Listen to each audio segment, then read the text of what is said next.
நீரின்றி அமையாத உலகு. நீரே உயிர்களின் ஆதாரம் என்று நீருக்கு முக்கியத்துவம் தரும் வேளையிலே குடிநீர் ஆறு போல சாலையிலே வீணாக கொட்டி கிடக்கும் பரிதாப நிலையை என்னவென்று சொல்வது? திருச்சி மாவட்டம் குழுமணி அருகே உள்ள தச்சங்குறிச்சி என்கின்ற கிராமத்தில்தான் இந்த அவல நிலை நீடிக்கின்றது. குடிநீர் குழாய் இணைப்பு உடைந்து குடிநீர் சாலையில் பெருக்கெடுத்து வெள்ளம் போல ஓடுகின்றது. இவற்றை கவனத்தில் கொண்டு தக்க நடவடிக்கை எடுக்க வேண்டிய பஞ்சாயத்து நிர்வாகமோ அமைதி காத்து நிற்கின்றது.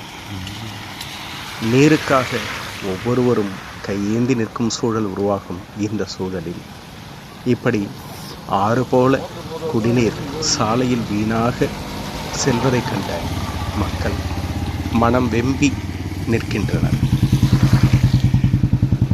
பஞ்சாயத்து நிர்வாகமோ மாநகராட்சி நிர்வாகமோ மாவட்ட நிர்வாகமோ உடனடியாக நடவடிக்கை எடுத்து இப்படி சாலையில் வீணாக போகின்ற நீரினை தடுத்து நிறுத்தி சீர் செய்வார்களா என்பதே பொதுமக்களின் கோரிக்கையாக உள்ளது.